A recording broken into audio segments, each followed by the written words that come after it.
കാര്യങ്ങളൊക്കെ കിട്ടും. ഓക്കെ, എല്ലാം കിട്ടും. ഇപ്പം ഞാനാണെങ്കിലും ഞാൻ സ്വയം ഇറങ്ങി പോകുന്ന ഒരാളാണ്.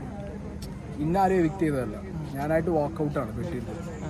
റെമ്യൂണറേഷൻ കിട്ടിയില്ല, റിജക്റ്റ് ചെയ്താൽ കിട്ടില്ല. അതായത് നമ്മൾ എന്തെങ്കിലും ഒരു അടിപിടി ഉണ്ടാക്കി കഴിഞ്ഞാൽ അത് പ്രശ്നമാണ്. ഇപ്പം ഇത് വരെ പറയാത്തൊരു കാര്യം പറയാം. ഒന്ന് ബിഗ് ബോസിൽ ഡെയിലി റെമ്യൂണറേഷൻ എത്രയായിരുന്നു? എനിക്കോ? അത് ഞാൻ പറയില്ല. കാരണം കടം ചോദിക്കാൻ അല്ലെങ്കിൽ നാട്ടുകാർ മെസ്സേജ് അയച്ചുകൊണ്ടിരിക്കുകയാണ്. ഞാനൊരു ക്ലൂ നമുക്ക് എടുക്കാം. ഞങ്ങളുടെ സീസണിൽ ഡെയിലി പേയ്മെന്റ് ആയിരുന്നു. ഈ സീസണിൽ വീക്ക്ലി പേയ്മെന്റ് ആണ്. അതായത് ഡെയിലി പേയ്മെന്റ് ഇല്ല. ഡെയിലി പേയ്മെന്റ് ഈ സീസണിൽ ഇല്ല. എൻ്റെ അറിവിൽ ഇപ്രാവശ്യം വീക്ക്ലി ആണ്. അതായത് ഞങ്ങളെ സീസണിൽ കിട്ടിയതിനേക്കാൾ കുറഞ്ഞ പേയ്മെന്റ് ആണ് ഇപ്രാവശ്യം കിട്ടിയിട്ടുള്ളത്.